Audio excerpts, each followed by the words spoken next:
गुरु रूप साध संगत जीओ गज के फतेह बुलाओ जी। वाहिगुरू जी का खालसा वाहिगुरू जी की फतेह। अज बहुत वड्डा दिन है, विसाखी का त्यौहार ते नाले खालसा साजना दिवस। सो इस मौके ते इस खुशी के मौके ते सारी संगत नूं लख लख लख वधाई होवे जी। विसाखी के त्यौहार की गल करिए। पहले विसाखी पंजाब का एक मौसमी ते सभ्याचारक त्यौहार है। असल में पंजाब विच किसानां दा देश, सो किसान लोग फसलों की कटाई तो बाद अपने सारे साल की मेहनत का फल वेख के खुशियां मनाते सन और अपनी फसल नूं वेच के उसके पिछले कर्जे उतारने, फिर अगों वास्ते अगले साल के खर्चे वास्ते अपने पासे इकट्ठे करके रखने। सो उन्होंने वास्ते बड़ा खुशी का मौका होंदा सी। और वो इस खुशी के मौके पर पंजाब विच थां थां ते मेले लगते हैं और किसान जिहड़े ने वो नचदे गांदे उन्हां मेलियां में शामिल होंदे ने। वो गल वक्री है कि हुण अजकल हालात बहुत खराब ने। किसान बेचारे मेलियां में जाण दी बजाय कई महीनों तो सड़कों के उत्ते बैठे ने। इन्नी पट सर्दी, ठंडियां हवावां, बर्फां, बारिशां उन्होंने सड़कों के किनारे बैठ के कट लिया ने। पर इतिहास दे विच मोड़ कदी ना कदी आंदा ही है। और दूसरी गल कि इहो जिहियां खुशियां वालियां विसाखियां पंजाब के इतिहास विच कई आईयां, हज़ारां आईयां ते हज़ारां गईयां। पर सिख इतिहास दे विच 1699 वर्गी विसाखी ना कदी आई ते ना ही कदी आनी है। इस दिन का बहुत बहुत वड्डा महत्व है। इस दिन संसार दे विच एक नवी कौम का जन्म होया, खालसा कौम। खालसा साजना दिवस इस वास्ते किया जाता है कि इस दिन महाराज ने, धन गुरु गोबिंद सिंह महाराज ने एक अलग तो मार्शल कौम की स्थापना की, जिसका नाम रखा खालसा पंथ। सो इस वक्त ये जो टाइम सी, गुरु महाराज धन गुरु गोबिंद सिंह जी महाराज उस वक्त आनंदपुर साहिब जाते सन। बड़ी चढ़ती कला सी, खालसे की बड़ी चढ़ती कला सी। सिक्खी बड़ी दूर दूर तक फैली हुई सी। और कुछ दिन पहले ही जिसनों असी कहते हैं खालसे दियाँ लाडलियाँ फौजां यानी कि निहंग सिंह। सो निहंग सिंह जिहड़े ने वो होला महला मना के चुके होंदे ने। मार्च के महीने तकरीबन होली का त्यौहार आता है और उस तो अगला दिन होंदा है होले महल्ले का। सो उस वक्त माहौल पंजाब दे बहुत ही खुशी वाला होंदा है। और होला महला मना के निहंग सिंह गुरु की लाडली फौजा जिन्होंने असीं कहने वो अपने शस्त्रां का दिखावा भी कर चुके होंदे ने। सो इस मौके के उत्ते असी अगर इतिहास नूं पढ़ीए तो इतिहास विच होले महल्ले तो बहुत पहले ही, यानी विसाखी तो तकरीबन 2 महीने पहले, धन गुरु गोबिंद सिंह जी महाराज ने सारे सिख संगतां नूं हुक्मनामे भेजे दूर दूर तक। हिंदुस्तान के हर कोने में सिक्खी प्रफुल्लत सी। उस समय सिक्खी का बहुत प्रचार हो चुका सी और जगह जगह ते ही गुरु नानक नाम लेवा सिख रहिंदे सन। सो महाराज ने सब जगह ते हुक्मनामे भेजे कि इस बारी विसाखी का त्यौहार जिहड़ा है वो आनंदपुर साहिब विच मनाया जाएगा। सो सारी संगत आनंदपुर साहिब दर्शन देवे। और उस वक्त दा गुरु महाराज का चढ़ती कला जो उस वक्त दी हालात सन, उस वक्त गुरु महाराज का जाहो जलाल जिहड़ा सी चलन तो बाहर सी। बहुत ज़्यादा चढ़ती कला सी। सिख फौजां सन, किला सी, कोड़े सन, शस्त्र सन, महाराज के सिंघासन सन। बहुत ही चढ़ती कला उस वक्त चल रही सी। सो भारत के कोने कोने विच सिखां दे कोल महाराज के हुक्मनामे जिहड़े ने वो पहुँचे। वो जदों पहुँचे तो सारे पासे खुशियां जिहड़ियां सी वो खुशियां हो गई। गुरसिखां ने मन में सोचा ऐतकी गुरु महाराज ने सानू याद किया, चलो ये त्यौहार असी आनंदपुर साहिब चल के मनावांगे। सो दूर दूर तो लोग जिहड़े सी वो आने शुरू हो गए और माहौल जिहड़ा सी बड़ा ही खुशियां वाला हो गया। कितना वड्डा इकट्ठ आनंदपुर साहिब केसगढ़ साहिब की जगह पर बहुत वड्डा इकट्ठ होया विसाखी वाले दिन। उस दिन संगत भरपूर संगत उत्थे बैठी हुई सी क्योंकि लोग बड़ी दूरों दूरों खुशी खुशी आए सन कि इस बारी असीं त्यौहार गुरु महाराज दे नाल मनावांगे, महाराज के दर्शन करांगे ते नाले इस खुशी का त्यौहार ऐतकी असीं आनंदपुर साहिब मनावांगे। खैर उस दिन का नज़ारा जे असीं देखिए तो अमृत वेले दीवान सजिया, आसा दीवार का कीर्तन होया। कीर्तन तो बाद महाराज ने कुछ विचारां कीतियां ते अचानक गुरु महाराज हाथ नंगी किरपान पकड़ के खड़े हो गए और उन्होंने एक बड़ी अजीब गल, बहुत ही अजीब गल जी है उन्होंने कही। एकदम खड़े हो गए तो वो कह लगे कि मेरी इस किरपान की प्यास बुझाने वास्ते एक सीस की लोड़ है। इस किरपान नूं प्यास बुझाने वास्ते, प्यास किहड़ी सी, खून की प्यास बुझाने वास्ते एक सीस की लोड़ है। कौन आएगा, कौन सीस पेट करेगा। सो गुरु महाराज ने जिसले कहा कि मेरी किरपान नूं एक सीस की पेट, एक सीस की लोड़ है, तो सारी संगत दे विच की होया, सहम छा गया। सारी संगत जो एकदम खुशी खुशी त्यौहार मना रही सी, एकदम सहम छा गया और सारे शांति छा गई। सारे लोग हैरान हो गए कि गुरु महाराज नूं ये की होया, ये महाराज नूं की होया, ये अज नवीं गल की हो गई कि महाराज नंगी किरपान लैके और खड़े हो गए ने और कहते हैं कि मैनूं एक चीज़ की लोड़ है। सारे घबरा गए कि संगत दे विच एकदम आपस में फुस गलबात करन लग पे। दूसरी गल कि सहम जिहा छा गया कि महाराज जी पता नहीं किरपान अगर सीस मंग रहे हैं तो किरपान के नाल सीस नूं कट्टणगे। सो वो ये सोच के संगत दे विच की सी, सहम छा गया बिल्कुल। लेकिन सब तो पहले एक बंदा जिहड़ा कि लाहौर तो आया सी, उसका नाम सी दयाराम। सब तो पहले दयाराम उठ्या तो उसने दो हाथ जोड़ के बेनती की, महाराज ये सीस आपकी अमानत है, आप इस चीज़ को इसनूं तुसीं लै सकते हो। सो महाराज उसनूं पकड़ के तंबू विच लै गए। एकदम एक ठक की आवाज़ आई, तंबू विचों खून की तार निकली तो गुरु महाराज फिर बाहर आ गए। बाहर आए तो उन्होंने किरपान खून नाल भरी हुई सी, लहू नाल किरपान भरी हुई सी। तो महाराज ने फिर आवाज़ दी, एक होर सीस की लोड़ है, एक होर सीस की लोड़ है। लोग होर डर गए।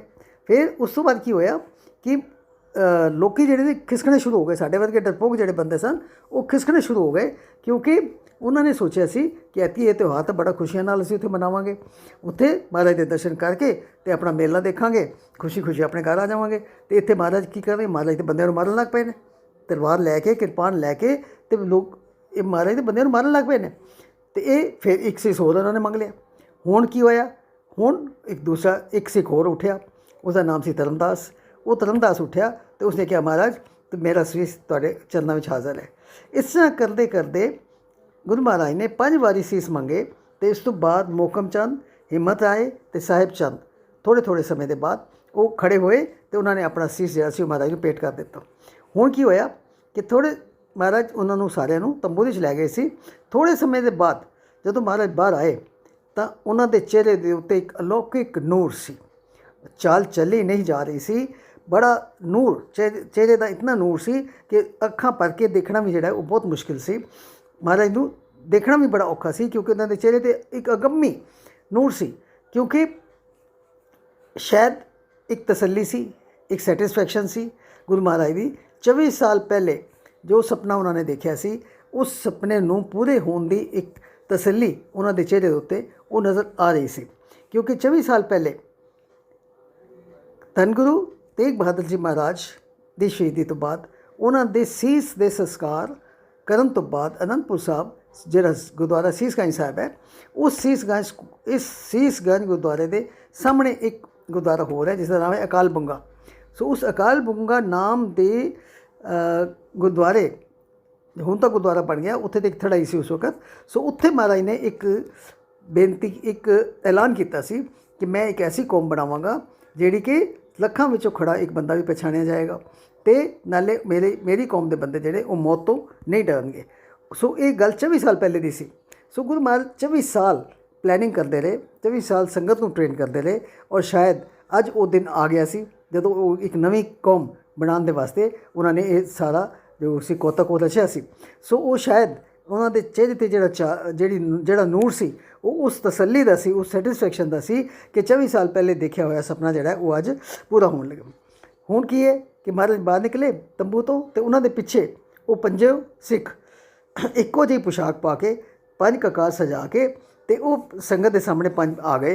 तो गुरु महाराज ने संगत के सामने उन्होंने 5 प्यारे का खिताब दिता, सिरोपा दे के नवाजिया, एक एक नूं गल ना लाया। हुण कई लोग पछता रहे सन कि जे महाराज जे बंदे जिंदे ही पे ने, महाराज ने कुछ नहीं इन्हों कीता तो असीं क्यों ना चले गए, असीं 5 प्यारे उन्होंने प्यारे का खिताब मिल गया तो सानूं तो कुछ नहीं मिलिया। सो कई लोग जिहड़े सन वो पछता भी रहे सन, लेकिन असीं पिछे क्यों रह गए। हुण इत्थे है कि जदों असीं इतिहास नूं पढ़दे हां तो इन्हां 5 सिंघां दी जिहड़े 5 प्यारे अखवाए ये जो प्रवान होए ਇਹ ਕਿਹੜੇ ਭਾਗਾਂ ਵਾਲੇ ਸਨ ਜਿਹੜੇ ਕਿ ਗੁਰੂ ਮਹਾਰਾਜ ਦੇ ਚਰਨਾਂ ਵਿੱਚ ਪ੍ਰਵਾਨ ਹੋ ਗਏ। ਇਹ ਕਿੱਥੋਂ ਆਏ ਸਨ ਤੇ ਕਿਸ ਤਰ੍ਹਾਂ ਆਏ ਸਨ ਤੇ ਉਹਨਾਂ ਦੀ ਬਾਰੇ ਉਹਨਾਂ ਦੀ ਹਿਸਟਰੀ ਨੂੰ ਜਾਣਨਾ ਬਹੁਤ ਜ਼ਰੂਰੀ ਹੈ ਕਿ ਕਿਹੜੇ ਬੰਦੇ ਸਨ ਜਿਹੜੇ ਕਿ ਆਪਣੇ ਸੀਸ ਦੇ ਕੇ ਔਰ ਹਮੇਸ਼ਾ ਵਾਸਤੇ ਅਮਰ ਹੋ ਗਏ। ਹਰ ਰੋਜ਼ ਅਰਦਾਸਾਂ ਦੇ ਵਿੱਚ ਅਸੀਂ ਉਹਨਾਂ ਨੂੰ ਨਮਸਕਾਰ ਕਰਨੇ ਆ, ਪੰਜ ਪਿਆਰਿਆਂ ਨੂੰ। ਸੋ ਉਹਨਾਂ ਦੇ ਬਾਰੇ, ਉਹਨਾਂ ਪੰਜਾਂ ਪਿਆਰਿਆਂ ਦੇ ਬਾਰੇ ਥੋੜ੍ਹੀ ਜਿਹੀ ਡਿਟੇਲ ਜਿਹੜੀ ਹੈ ਉਹ ਮੈਂ ਆਪ ਜੀ ਨਾਲ ਸਾਂਝੀ ਕਰਨਾ ਚਾਹਾਂਗੀ। ਸਭ ਤੋਂ ਪਹਿਲੇ ਜਿਹੜੇ ਖੜੇ ਹੋਏ ਸਨ ਆਪਣਾ ਸੀਸ ਦੇਣ ਵਾਸਤੇ ਉਹ ਕੌਣ ਸਨ? ਉਹ ਭਾਈ ਦਇਆ ਸਿੰਘ ਜੀ। ਅਤੇ ਉਹਨਾਂ ਦਾ ਇਤਿਹਾਸ ਅਗਰ ਅਸੀਂ ਪੜ੍ਹੀਏ ਤਾਂ ਉਹਨਾਂ ਦੇ ਪਿਤਾ ਜੀ ਭਾਈ ਸੁੱਧਾ ਜੀ ਅਤੇ ਉਹਨਾਂ ਦੀ ਮਾਤਾ ਦਿਆਲੀ, ਇਹ ਲਾਹੌਰ ਦੇ ਰਹਿਣ ਵਾਲੇ ਸਨ। ਲਾਹੌਰ ਵਿੱਚ ਰਹਿੰਦੇ ਸਨ ਪਰ ਗੁਰੂ ਘਰ ਨਾਲ ਜੁੜੇ ਹੋਏ ਸਨ। ਕਈ ਵਾਰੀ ਅਨੰਦਪੁਰ ਸਾਹਿਬ ਹੋ ਕੇ ਆਏ ਸਨ ਔਰ ਹੁਣ ਹੁਕਮਨਾਮਾ ਸੁਣ ਕੇ ਉਹਨਾਂ ਨੂੰ ਲੱਗਿਆ ਕਿ ਅਸੀਂ ਚੱਲੀਏ ਅਤੇ ਮਹਾਰਾਜ ਜੀ ਕੋਲੋਂ ਆਗਿਆ ਲੈ ਕੇ ਅਤੇ ਅਸੀਂ ਹੁਣ ਉੱਥੇ ਹੀ ਕਿਉਂ ਨਾ ਰਹਿਣ ਲੱਗ ਪਈਏ, ਅਨੰਦਪੁਰ ਸਾਹਿਬ ਹੀ ਰਹਿਣ ਲੱਗ ਪਈਏ।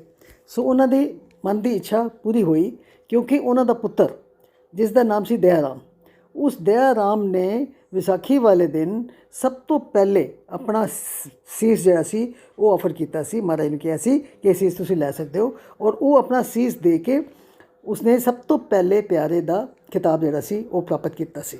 ਬਹੁਤ ਵੱਡੀ ਮਾਣ ਵਾਲੀ ਗੱਲ ਸੀ। ਸੋ ਉਸ ਤੋਂ ਬਾਅਦ ਉਹ ਵਾਪਸ ਨਹੀਂ ਆਏ, ਉੱਥੇ ਹੀ ਰਹਿਣ ਲੱਗ ਪਏ ਅਤੇ ਗੁਰੂ ਗੋਬਿੰਦ ਸਿੰਘ ਮਹਾਰਾਜ ਦੇ ਨਿਕਟਵਰਤੀ ਸਿੱਖਾਂ ਵਿੱਚ ਉਹਨਾਂ ਦਾ ਨਾਮ ਆਉਂਦਾ ਹੈ, ਜਿਹੜਾ ਕਿ ਦਇਆ ਰਾਮ ਤੋਂ ਭਾਈ ਦਇਆ ਸਿੰਘ ਜੀ ਬਣ ਗਏ ਸਨ ਔਰ ਉਹ ਹਮੇਸ਼ਾ ਗੁਰੂ ਮਹਾਰਾਜ ਦੇ ਚਰਨਾਂ ਵਿੱਚ ਹੀ ਰਹੇ।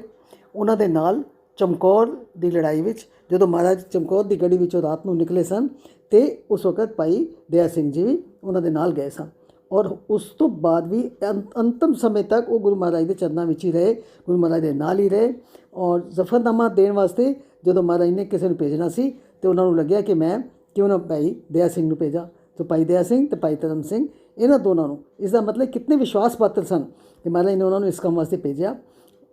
ਔਰੰਗਜ਼ੇਬ ਨੂੰ ਜ਼ਫਰਨਾਮਾ ਦੇਣ ਵਾਸਤੇ ਉਹਨਾਂ ਨੂੰ ਭੇਜਿਆ ਗਿਆ ਸੀ ਔਰ ਫਿਰ ਅੰਤ ਸਮੇਂ ਤੱਕ ਵੀ ਗੁਰੂ ਮਹਾਰਾਜ ਦੇ ਕੋਲ ਨਾਂਦੇੜ ਵਿੱਚ ਤੱਕ ਇਹ ਰਹੇ ਭਾਈ ਦਇਆ ਸਿੰਘ ਜੀ। ਇਹਨਾਂ ਦਾ ਅੰਤ ਵੀ ਉੱਥੇ ਹੀ ਆਇਆ ਅਤੇ ਔਰ ਉੱਥੇ ਅੱਜ ਵੀ ਉਹਨਾਂ ਦੇ ਨਾਮ ਦਾ ਭਾਈ ਦਇਆ ਸਿੰਘ ਨਾਮ ਦਾ ਗੁਰਦੁਆਰਾ ਜਿਹੜਾ ਉਹ ਨਾਂਦੇੜ ਵਿੱਚ ਉਹ ਅਸੀਂ ਦਰਸ਼ਨ ਕਰ ਸਕਦੇ ਹਾਂ। ਤਖਤ ਸਾਹਿਬ ਦੇ ਨਾਲ ਹੀ ਇੱਕ ਗੁਰਦੁਆਰਾ ਜਿਸ ਦਾ ਨਾਮ ਹੈ ਗੁਰਦੁਆਰਾ ਭਾਈ ਦਇਆ ਸਿੰਘ ਜੀ। ਖੈਰ, ਉਸ ਤੋਂ ਬਾਅਦ ਦੂਸਰੇ ਜਿਹੜੇ ਸਨ, ਦੂਸਰੇ ਨੰਬਰ 'ਤੇ ਜਿਹੜੇ ਖੜੇ ਹੋਏ ਸਨ ਉਹ ਕੌਣ ਸਨ? ਉਹ ਹਸਨਾਪੁਰ ਜ਼ਿਲ੍ਹਾ ਮੇਰਠ ਵਿੱਚ ਰਹਿਣ ਵਾਲੇ ਇੱਕ ਗੁਰੂ ਘਰ ਨਾਲ ਜੁੜੇ ਹੋਏ ਸੰਤ ਰਾਮ ਅਤੇ ਮਾਤਾ ਸਾਬੋ। ਉਹ ਫੈਮਿਲੀ, ਉਹ ਪਰਿਵਾਰ ਐਸਾ ਸੀ ਕਿ ਉਹ ਉੱਥੇ ਹਮੇਸ਼ਾ ਅਨੰਦਪੁਰ ਸਾਹਿਬ ਵੀ ਜਾਇਆ ਕਰਦੇ ਸਨ। ਸੋ 13 ਸਾਲ ਦੀ ਉਮਰ ਵਿੱਚ ਇੱਕ ਸਿੱਖ ਨਾਲ ਮੁਲਾਕਾਤ ਹੋਈ ਅਤੇ ਉਸ ਧਰਮਦਾਸ ਦਾ ਮਨ ਐਸਾ ਬਦਲਿਆ ਕਿ ਉਸਨੇ ਘਰ ਛੱਡ ਕੇ ਅਤੇ ਅਨੰਦਪੁਰ ਸਾਹਿਬ ਚਲਾ ਗਿਆ, ਉੱਥੇ ਹੀ ਰਹਿਣ ਲੱਗ ਪਿਆ। ਸਿੱਖੀ ਧਾਰਨ ਕਰ ਲਈ, ਸ਼ਸਤਰ ਵਿਦਿਆ ਸਿੱਖੀ, ਅਨੰਦਪੁਰ ਦੀ ਲੜਾਈ ਵਿੱਚ ਉਸਨੇ ਭਾਗ ਲਿਆ ਔਰ ਚਮਕੌਰ ਦੀ ਗੜੀ ਵਿੱਚੋਂ ਉਹ ਵੀ ਭਾਈ ਦਇਆ ਸਿੰਘ ਦੇ ਨਾਲ ਹੀ ਬਾਹਰ ਨਿਕਲੇ ਸਨ ਅਤੇ ਅੰਤ ਸਮੇਂ ਤੱਕ ਉਹ ਗੁਰੂ ਗੋਬਿੰਦ ਸਿੰਘ ਜੀ ਮਹਾਰਾਜ ਦੇ ਨਾਲ ਹੀ ਰਹੇ ਔਰ ਨਾਂਦੇੜ ਵਿੱਚ ਜਾ ਕੇ ਉਹਨਾਂ ਦਾ ਅੰਤ ਸਮੇਂ ਆਇਆ। ਸੋ ਇਹ ਦੋ ਪਿਆਰੇ ਐਸੇ ਸਨ ਜਿਨ੍ਹਾਂ ਕਿ ਅੰਤ ਸਮੇਂ ਤੱਕ ਜਿਨ੍ਹਾਂ ਨੇ ਗੁਰੂ ਮਹਾਰਾਜ ਦੇ ਪਿਆਰ ਦਾ ਨਿੱਘ ਜਿਹੜਾ ਉਹ ਮਾਣਿਆ। ਅੱਗੋਂ ਤੀਸਰਾ ਪਿਆਰਾ ਜਿਹੜਾ ਸੀ ਉਹ ਕੌਣ ਸੀ? ਉਹ ਭਾਈ ਗੁਲਜ਼ਾਰੀ ਨਾਮ ਦਾ ਇੱਕ ਸਿੱਖ ਸੀ ਜਿਹੜੇ ਪਟਿਆਲੇ ਵਿੱਚ ਰਹਿੰਦੇ ਸਨ। ਸੋ ਉਸਦੇ ਉਹਨਾਂ ਦਾ ਪੁੱਤਰ ਜਿਹੜਾ ਸੀ ਭਾਈ ਹਿੰਮਤ ਦਾਸ, ਉਹ ਛੋਟੀ ਉਮਰ ਵਿੱਚ ਹੀ 17 ਸਾਲ ਦੀ ਉਮਰ ਵਿੱਚ ਹੀ ਉਹ ਅਨੰਦਪੁਰ ਸਾਹਿਬ ਗਿਆ ਅਤੇ ਬਸ ਫਿਰ ਉਹ ਉੱਥੇ ਜੋਗਾ ਹੀ ਰਹਿ ਗਿਆ। ਵਿਸਾਖੀ ਵਾਲੇ ਦਿਨ ਤੀਜੇ ਨੰਬਰ 'ਤੇ ਉਸਨੇ ਆਪਣਾ ਸੀਸ ਜਿਹੜਾ ਸੀ ਉਹ ਮਹਾਰਾਜ ਦੇ ਅੱਗੇ ਭੇਟ ਕਰ ਦਿੱਤਾ ਅਤੇ ਉੱਥੇ ਹੀ ਰਹਿਣ ਲੱਗ ਪਿਆ। ਸ਼ਸਤਰ ਵਿਦਿਆ ਸਿੱਖੀ, ਸ਼ਸਤਰਧਾਰੀ ਬਣਿਆ, ਮਹਾਰਾਜ ਦੇ ਨਾਲ ਲੜਾਈਆਂ ਵਿੱਚ ਸਾਥ ਦਿੱਤਾ ਔਰ ਚਮਕੌਰ ਦੀ ਜੰਗ ਵਿੱਚ ਉਸਨੇ ਸ਼ਹੀਦੀ ਪ੍ਰਾਪਤ ਕੀਤੀ। ਹੁਣ ਇੱਥੇ ਇੱਕ ਮਿੰਟ ਰੁਕ ਕੇ ਅਤੇ ਮੈਂ ਇੱਕ ਸਵਾਲ ਪੁੱਛਣਾ ਚਾਹਾਂਗੀ ਕਿ ਇਸ ਭਾਈ ਹਿੰਮਤ ਸਿੰਘ ਜੋ ਹਿੰਮਤ ਰਾਏ ਤੋਂ ਹਿੰਮਤ ਸਿੰਘ ਬਣ ਗਿਆ ਸੀ, ਸੋ ਉਹ ਭਾਈ ਹਿੰਮਤ ਸਿੰਘ ਦੇ ਵੱਡੇ ਵਡੇਰਿਆਂ ਵਿੱਚੋਂ ਇੱਕ ਇਨਸਾਨ ਐਸਾ ਸੀ ਜਿਸ ਨੇ 8ਵੇਂ ਪਾਤਸ਼ਾਹ ਸ਼੍ਰੀ ਗੁਰੂ ਹਰਕ੍ਰਿਸ਼ਨ ਸਾਹਿਬ ਮਹਾਰਾਜ ਕੋਲੋਂ ਸਿੱਖੀ ਪ੍ਰਾਪਤ ਕੀਤੀ ਸੀ। ਉਸ ਬੰਦੇ ਦਾ ਨਾਮ ਦੱਸੋ। ਭਾਈ ਹਿੰਮਤ ਸਿੰਘ ਦੇ ਵੱਡੇ ਵਡੇਰਿਆਂ ਵਿੱਚੋਂ ਇੱਕ ਇਨਸਾਨ ਐਸਾ ਸੀ ਜਿਸ ਨੇ 8ਵੇਂ ਪਾਤਸ਼ਾਹ ਗੁਰੂ ਹਰਕ੍ਰਿਸ਼ਨ ਸਾਹਿਬ ਮਹਾਰਾਜ ਕੋਲੋਂ ਹੀ ਸਿੱਖੀ ਪ੍ਰਾਪਤ ਕੀਤੀ ਸੀ। ਉਸ ਬੰਦੇ ਦਾ ਨਾਮ ਦੱਸੋ। ਅੱਗੇ ਚਲੀਏ। ਉਸ ਤੋਂ ਬਾਅਦ ਅਗਲਾ ਪਿਆਰਾ ਜਿਹੜਾ ਸੀ ਉਹ ਕੌਣ ਸੀ? ਭਾਈ ਮੋਹਕਮ ਚੰਦ ਕੌਣ ਸੀ? ਅੰਬਾਲੇ ਦੇ ਰਹਿਣ ਵਾਲੇ ਇੱਕ ਤੀਰਥ ਚੰਦ ਨਾਮ ਦੇ ਸਿੱਖ ਦਾ ਉਹ ਪੁੱਤਰ ਸੀ ਔਰ 20-22 ਸਾਲ ਦੀ ਉਮਰ ਵਿੱਚ ਉਹ ਵੀ ਅਨੰਦਪੁਰ ਸਾਹਿਬ ਆਇਆ ਔਰ ਸ਼ਸਤਰਾਂ ਨੂੰ ਦੇਖ ਕੇ ਬੜਾ ਪ੍ਰਭਾਵਿਤ ਹੋਇਆ ਔਰ ਉਸਨੇ ਸ਼ਸਤਰ ਵਿਦਿਆ ਸਿੱਖਣੀ ਆਰੰਭ ਕਰ ਦਿੱਤੀ। ਉਸਨੇ ਵੀ ਵਿਸਾਖੀ ਵਾਲੇ ਦਿਨ ਆਪਣਾ ਸੀਸ ਭੇਟ ਕਰਕੇ ਤੇ ਪੰਜ ਪਿਆਰਿਆਂ ਦੇ ਵਿੱਚ ਆਪਣਾ ਮੁਕਾਮ ਜਿਹੜਾ ਸੀ ਉਹ ਪ੍ਰਾਪਤ ਕਰ ਲਿਆ। ਉਹ ਕਈ ਜੰਗਾਂ ਵਿੱਚ ਉਹਨਾਂ ਨੇ ਗੁਰੂ ਮਹਾਰਾਜ ਦਾ ਸਾਥ ਦਿੱਤਾ ਤੇ ਅੰਤ ਤੱਕ ਸਾਥ ਦਿੱਤਾ, ਔਰ ਉਹਨਾਂ ਦੀ ਸ਼ਹੀਦੀ ਚਮਕੌਰ ਦੀ ਗੜੀ ਦੇ ਵਿੱਚ ਜੋ ਲੜਾਈ ਹੋਈ ਸੀ ਉਸ ਦੇ ਵਿੱਚ ਭਾਈ ਮੋਹਕਮ ਸਿੰਘ ਦੀ ਸ਼ਹੀਦੀ ਇਹ ਹੋਈ। ਉਸ ਤੋਂ ਬਾਅਦ ਅੱਗੇ ਚਲੀਏ, ਭਾਈ ਸਾਹਿਬ ਸਿੰਘ ਜੀ। ਭਾਈ ਸਾਹਿਬ ਸਿੰਘ ਇਹ ਕੌਣ ਸਨ? ਇਹ ਬਿਦਰ ਕਰਨਾਟਕ ਵਿੱਚ ਬਿਦਰ ਨਾਮ ਦੀ ਜਗ੍ਹਾ ਹੈ, ਉੱਥੇ ਰਹਿਣ ਵਾਲੇ ਭਾਈ ਗੁਰੂ ਨਾਰਾਇਣ ਦਾ ਪੁੱਤਰ ਸੀ। 16 ਸਾਲ ਦੀ ਉਮਰ ਤੋਂ ਹੀ ਉਹ ਗੁਰੂ ਮਹਾਰਾਜ ਦੀ ਸ਼ਰਨ ਵਿੱਚ ਆ ਗਿਆ ਸੀ, ਔਰ 37 ਸਾਲ ਦੀ ਉਮਰ ਸੀ ਜਦੋਂ ਉਸਨੇ ਵਿਸਾਖੀ ਵਾਲੇ ਦਿਨ ਆਪਣਾ ਸੀਸ ਭੇਟ ਕੀਤਾ, ਔਰ ਉੱਥੇ 5ਵੇਂ ਨੰਬਰ 'ਤੇ ਆਪਣਾ ਸੀਸ ਉਹਨਾਂ ਨੇ ਭੇਟ ਕੀਤਾ ਸੀ, ਔਰ ਪੰਜਾਂ ਪਿਆਰਿਆਂ ਵਿੱਚ ਉਹ ਸ਼ਾਮਲ ਹੋ ਗਏ ਸਨ। ਸੋ ਜਦੋਂ ਅਸੀਂ ਇਹਨਾਂ ਦੀ ਗੱਲ ਕਰਦੇ ਹਾਂ, ਸੋ ਇਹਨਾਂ ਪੰਜਾਂ ਪਿਆਰਿਆਂ ਨੂੰ ਦੇ ਜੀਵਨ ਨੂੰ ਜਦੋਂ ਪੜ੍ਹਦੇ ਹਾਂ ਤਾਂ ਉਹ ਅਚਾਨਕ ਨਹੀਂ ਕਿ ਉਸ ਦਿਨ ਵਿਸਾਖੀ ਵਾਲੇ ਦਿਨ ਪਹਿਲੀ ਵਾਰੀ ਆਏ ਸਨ ਅਤੇ ਆ ਕੇ ਉਹਨਾਂ ਨੇ ਇੰਨੇ ਆਪਣੇ ਸੀਸ ਭੇਟ ਕਰਤੇ ਸਨ। ਨਹੀਂ, ਉਹਨਾਂ ਦੇ ਪਰਿਵਾਰ ਵੀ ਸਿੱਖੀ ਨਾਲ ਜੁੜੇ ਹੋਏ ਸਨ। ਉਹ ਆਪ ਵੀ ਪਹਿਲੇ ਮਹਾਰਾਜ ਦੇ ਕੋਲ ਰਹਿੰਦੇ ਸਨ, ਮਹਾਰਾਜ ਦੇ ਕੋਲ ਸ਼ਸਤਰ ਵਿਦਿਆ ਸਿੱਖਦੇ ਸਨ, ਮਹਾਰਾਜ ਦੇ ਜੀਵਨ ਤੋਂ ਪ੍ਰਭਾਵਿਤ ਸਨ, ਤਾਂ ਉਹ ਇੰਨਾ ਵੱਡਾ ਕਦਮ ਲੈ ਸਕੇ। ਕੋਈ ਵੀ ਬੰਦਾ ਇਹ ਨਹੀਂ ਕਿ ਅਚਾਨਕ ਮੇਲਾ ਦੇਖਣ ਜਾਵੇ ਅਤੇ ਉਹ ਕਹਿ ਦੇਵੇ ਕਿ ਹਾਂਜੀ ਮਹਾਰਾਜ ਤੁਸੀਂ ਮੇਰਾ ਸੀਸ ਉਤਾਰ ਲਓ, ਇਹ ਨਹੀਂ ਹੋ ਸਕਦਾ। ਸੋ ਜਦੋਂ ਇਤਿਹਾਸ ਪੜ੍ਹਾਂਗੇ ਤਾਂ ਸਾਨੂੰ ਪਤਾ ਲੱਗਦਾ ਹੈ ਕਿ ਉਹ ਸਾਰੇ ਐਸੇ ਸਨ ਜਿਨ੍ਹਾਂ ਦੇ ਬੈਕਗਰਾਊਂਡ ਵਿੱਚ ਸਿੱਖੀ ਪਹਿਲੇ ਹੀ ਸੀ। ਉਹਨਾਂ ਦੀ ਬੈਕਗਰਾਊਂਡ ਜਿਹੜੀ ਸੀ ਉਹ ਪਹਿਲੇ ਹੀ ਗੁਰੂ ਘਰ ਦੇ ਨਾਲ ਜੁੜੀ ਹੋਈ ਸੀ। ਉਹਨਾਂ ਦੇ ਵੱਡੇ ਵਡੇਰੇ ਵੀ ਗੁਰੂ ਘਰ ਨੂੰ ਮੰਨਦੇ ਸਨ।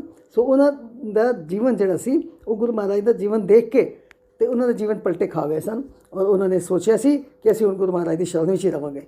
ਸੋ ਇਹ ਪੰਜ ਪਿਆਰੇ ਜਿਹੜੇ ਸਨ, ਜੋ ਅਸੀਂ ਇਹਨਾਂ ਦੇ ਬਾਰੇ ਪੜ੍ਹਦੇ ਹਾਂ ਤਾਂ ਸਾਨੂੰ ਲੱਗਦਾ ਹੈ ਕਿ ਵੱਖ-ਵੱਖ ਜਾਤੀਆਂ ਦੇ ਸਨ, ਵੱਖ-ਵੱਖ ਉਮਰਾਂ ਦੇ ਸਨ। ਉਮਰ ਸਭ ਦੀ ਉਮਰ ਜਿਹੜੀ ਉਹ ਅਲੱਗ-ਅਲੱਗ ਹੈ, ਪਰ ਉਹ ਕੋਈ ਪਹਿਲੇ ਦਿਨ ਤਾਂ ਨਹੀਂ ਆਏ ਸਨ।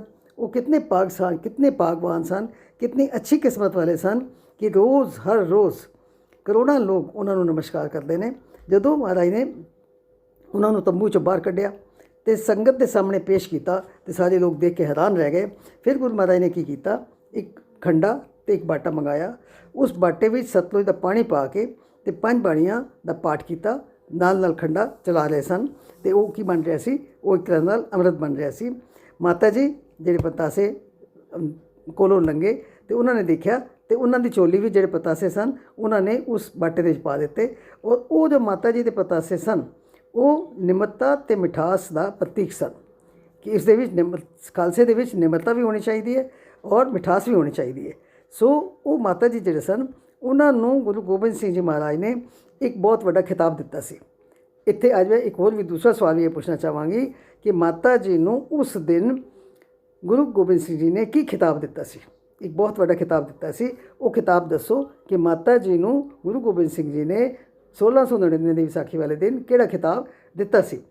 ਸੋ ਖੈਰ ਗੁਰਬਾਣੀ ਪੜ੍ਹ ਕੇ ਅਤੇ ਉਸ ਬਾਟੇ ਵਿੱਚ ਅੰਮ੍ਰਿਤ ਤਿਆਰ ਹੋ ਗਿਆ ਅਤੇ ਗੁਰੂ ਮਹਾਰਾਜ ਨੇ ਉਹਨਾਂ ਬਾਟੇ ਵਿੱਚੋਂ ਪੰਜਾਂ ਨੂੰ ਅੰਮ੍ਰਿਤ ਛਕਾਇਆ ਅਤੇ ਉਹਨਾਂ ਦੇ ਨਾਮਾਂ ਦੇ ਨਾਲ ਸਿੰਘ ਲਗਾ ਦਿੱਤਾ।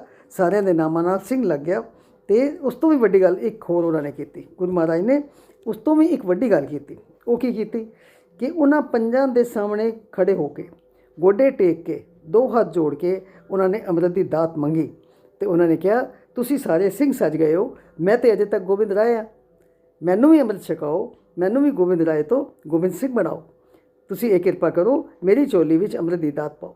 ਆਪ ਨੀਵੇਂ ਹੋ ਕੇ ਉਹਨਾਂ ਨੇ ਪੰਜ ਪਿਆਰਿਆਂ ਨੂੰ ਉੱਚਾ ਸਥਾਨ ਦਿੱਤਾ, ਗੋਬਿੰਦ ਰਾਏ ਤੋਂ ਗੋਬਿੰਦ ਸਿੰਘ ਬਣੇ, ਉਹਨਾਂ ਕੋਲੋਂ ਅੰਮ੍ਰਿਤ ਛਕਿਆ, ਉਹਨਾਂ ਨੂੰ ਆਪਣੇ ਤੋਂ ਵੀ ਵੱਡਾ ਦਰਜਾ ਦਿੱਤਾ ਔਰ ਹਮੇਸ਼ਾ ਵਾਸਤੇ ਇਹ ਹੁਕਮ ਕਰ ਦਿੱਤਾ ਕਿ ਜਦੋਂ ਵੀ 5 ਅੰਮ੍ਰਿਤਧਾਰੀ ਸਿੰਘ ਮਿਲ ਕੇ ਕੋਈ ਸਲਾਹ ਕਰਨਗੇ, ਕੋਈ ਹੁਕਮ ਕਰਨਗੇ, ਉਹ ਸੰਗਤ ਵਾਸਤੇ ਗੁਰੂ ਦਾ ਹੁਕਮ ਹੋਏਗਾ ਅਤੇ ਕੋਈ ਵੀ ਗੁਰੂ ਦਾ ਸਿੱਖ ਉਸ ਹੁਕਮ ਤੋਂ ਵਿਰੁੱਧ ਨਹੀਂ ਜਾਏਗਾ, ਉਸਨੂੰ ਉਹ ਗੁਰੂ ਦਾ ਹੁਕਮ ਮੰਨਣਾ ਪਏਗਾ।